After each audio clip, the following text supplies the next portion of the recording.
जी बच्चों, हमारे व्यावसायिक पर्यावरण के आयाम समाप्त हो चुके हैं। पांचों आयाम के बारे में हमने डिस्कस किया।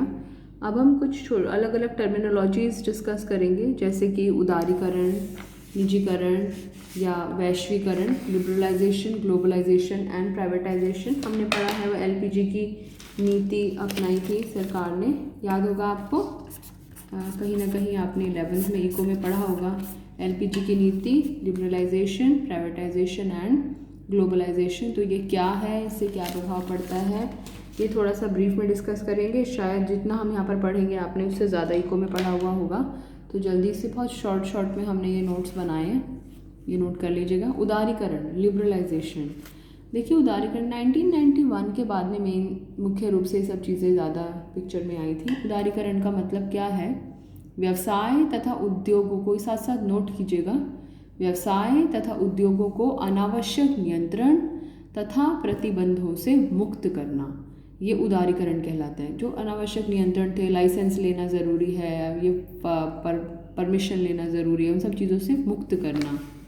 फिर कुछ उद्योगों को छोड़कर बाकी सबके लिए लाइसेंस की आवश्यकता को समाप्त करना। सबके लिए लाइसेंस की आवश्यकता समाप्त नहीं की गई है, कुछ उद्योगों को छोड़कर बाकियों के लिए लाइसेंस की आवश्यकता को समाप्त किया गया। नेक्स्ट, वस्तुओं या सेवाओं के मूल्य निर्धारण के ऊपर जो प्रतिबंध लगे हुए थे उसको हटाना, या फिर वस्तुओं और सेवाओं को एक राज्य से दूसरे राज्य में स्थानांतरित करने में अब तो और भी सिंपल हो गया है। जो जीएसटी है वो भी लिबरलाइजेशन के ही अंतर्गत आता है। स्थानांतरण प्रतिबंध को हटाना और आयात निर्यात प्रक्रिया को भी सरल बनाना, ये सब चीज़ें उदारीकरण में आती हैं।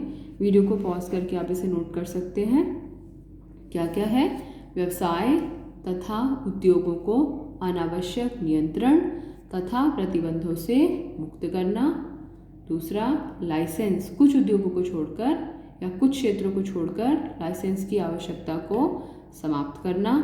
वस्तुओं के मूल्य निर्धारण से प्रतिबंध हटाना और वस्तुओं और सेवाओं के स्थानांतरण से प्रतिबंध को हटाना और आयात निर्यात प्रक्रिया को सरल बनाना। लिबरलाइजेशन, चीज़ों को छूट देना, खुली छूट देना। नेक्स्ट इज निजीकरण, प्राइवेटाइजेशन। What is privatisation? निजीकरण क्या होता है? निजी क्षेत्रों की भूमिका को बढ़ाना, ज़्यादा से ज़्यादा निजी क्षेत्रों को सरकारी क्षेत्रों के जगह पर लेकर आना, यानी कि सार्वजनिक क्षेत्रों की भूमिका को कम करना।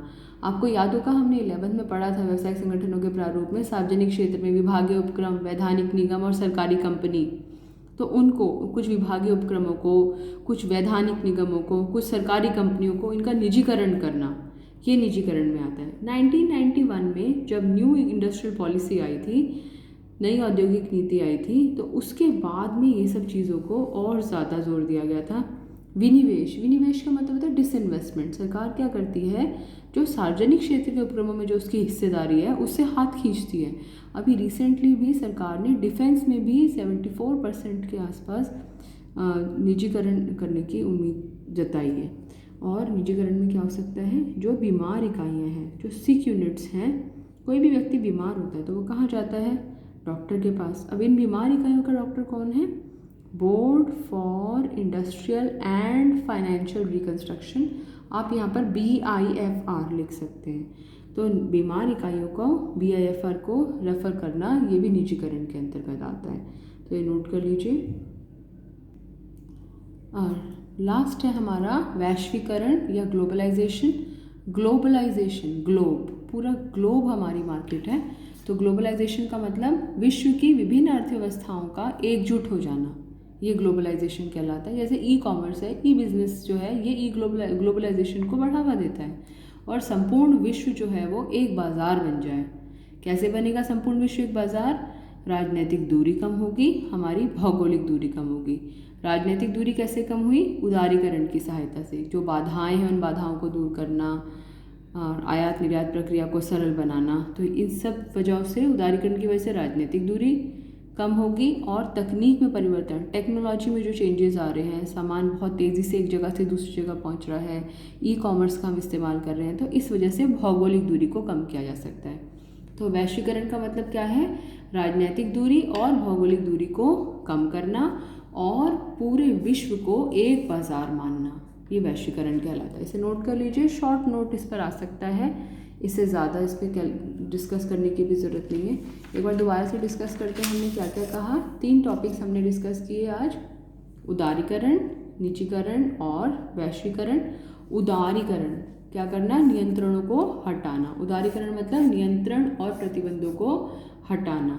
निजीकरण का मतलब निजी क्षेत्रों की भूमिका को बढ़ाना। ये 1 नंबर का क्वेश्चन आ सकता है। निजी क्षेत्रों की भूमिका को बढ़ाना क्या कहलाता है, निजीकरण। सार्वजनिक क्षेत्रों की भूमिका को कम करना क्या कहलाता है, निजीकरण। और बीमार इकाइयों को कहाँ पर रेफर किया जाता है, BIFR, board for industrial and financial reconstruction. और संपूर्ण विश्व को एक बाजार मानना कौन सी अवधारणा है, वैश्वीकरण।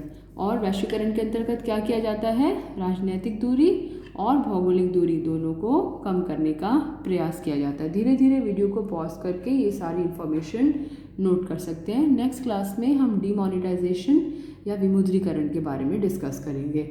आपके असाइनमेंट्स मेरे पास टाइम तक नहीं पहुंचते हैं, मैं नहीं अंदाज़ा लगा पाती हूं कि मैं अकाउंटेंसी में अगला टॉपिक डिस्कस करूं या ना करूं। मैंने आपको बहुत प्यार से पहले भी समझाया था, आपको मैं दोबारा बोल रही हूँ। प्लीज़ जब आपको असाइनमेंट मिले तो अपने असाइनमेंट को कंप्लीट करके मेरे पास इंटीमेशन भेजा कीजिए कि मैंने असाइनमेंट पूरा कर लिया है। और त्यागी जी से रिक्वेस्ट कीजिए, वो आपको बुक्स देंगे, TS ग्रेवाल पार्ट 1 आपको देंगे। प्लीज़ उनसे रिक्वेस्ट कीजिए, क्योंकि अगर वो बुक्स आपको मिल जाएंगी तो जो मैं आपको यहाँ पर बताती हूँ उसको समझना आपके लिए आसान हो जाएगा। प्लीज़ मेरी इन बातों को थोड़ा गौर कीजिएगा और अपना असाइनमेंट टाइम से कंप्लीट करके मेरे पास भेजिएगा। और ये बिज़नेस स्टडीज़ में जो चीज़ें हमने डिस्कस की हैं ये सब आपके रजिस्टर में लिखा हुआ होना चाहिए, ठीक है। मैं ये टॉपिक, ये वाला चैप्टर कंप्लीट होने के बाद में आपकी नोटबुक्स की फ़ोटो मंगवाऊंगी आपसे। Thank you.